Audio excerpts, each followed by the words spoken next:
Hi Rachel, it's Shakira from your biolab class.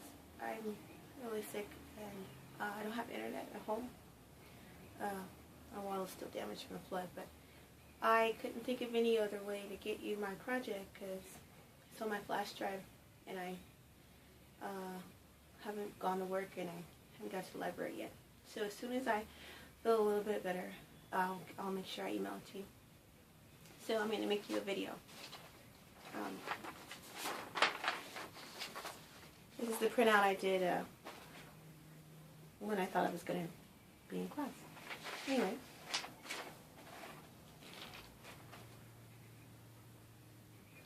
So, I'm going to go through the progression real quick and then I'll start talking about what genus and species I did. So, obviously the domain is Eukarya, kingdom Animalia, and the phylum is Arthropoda. The class is Insecta, order is Lepidoptera, family Lyconidia, and then genus and species is Cupido and Matula. The common name is the western-tailed blue butterfly. I found it interesting that butterflies and moths belong to the same order, Lepidoptera, and one is a pest and the other one is beautiful. I chose this genus because it's the only insect that I don't instinctively want to kill. Pretty much almost all the young ones, and it's so beautiful. So why not?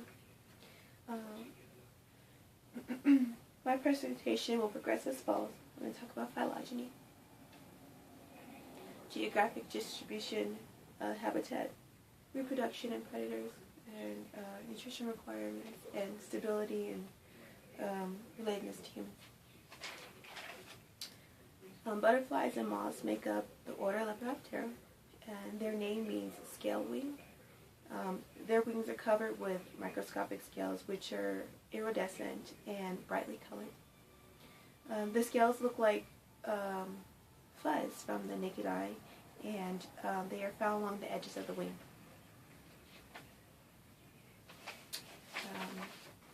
Butterflies have forewings and hind wings, and they have three margins where their scales are, costal, inner, and outer. And the first definite Lepidopterans are in the Cretaceous period, and their evolution is closely tied with flowering plants. Primitive Lepidopterans retain chewing parts and as adults, and most of the derived species have partially lost them or completely lost them, and develop porpoises that would protrude from the mouth. They unfurl when they want to feed on flowers, the nectar of flowers.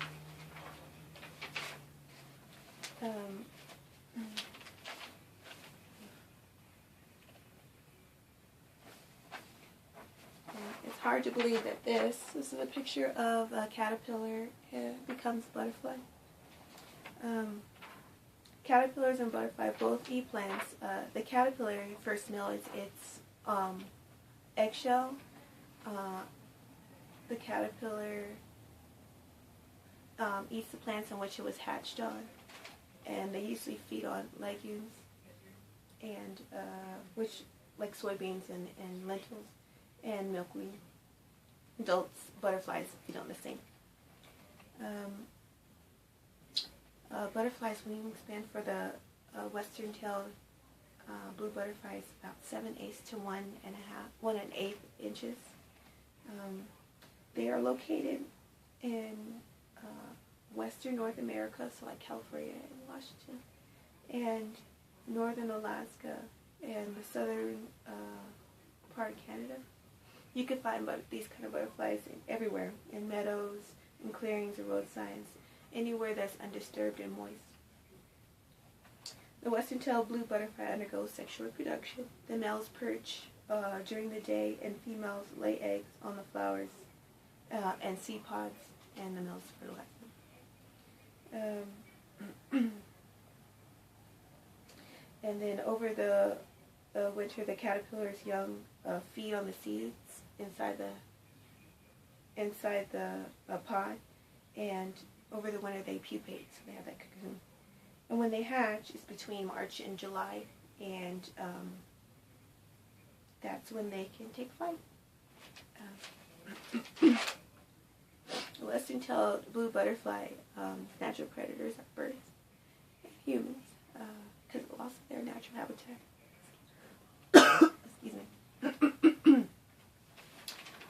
The wings of a butterfly tell their history. It's like a cloak of inheritance.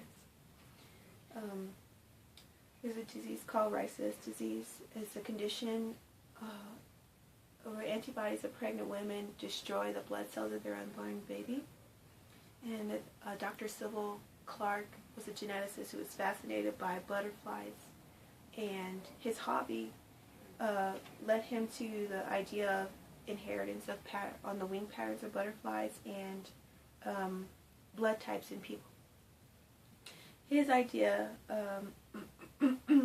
suggested that the inheritance of Rh factor being incomplete, and eventually his hobby led to enabled women with Rh negative blood who produce antibodies to the blood of their Rh positive babies and allow them to deliver safely.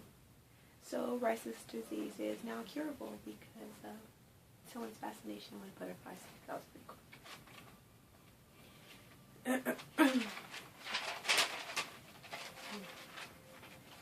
In essence, the western-tailed blue butterfly, or the Cupidema naptula, is one of my favorite insects.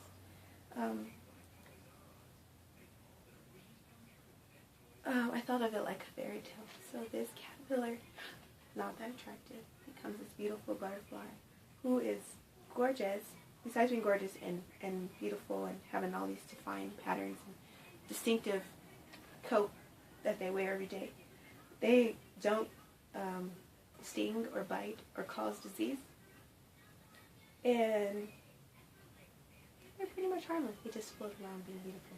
So the next time you go to the butterfly pavilion and you observe all the different species of butterflies, look for the western-tailed blue butterfly. Okay. Thanks, Rachel. Like I said, I'll email you my real project as soon as I can leave the house. Have a nice holiday.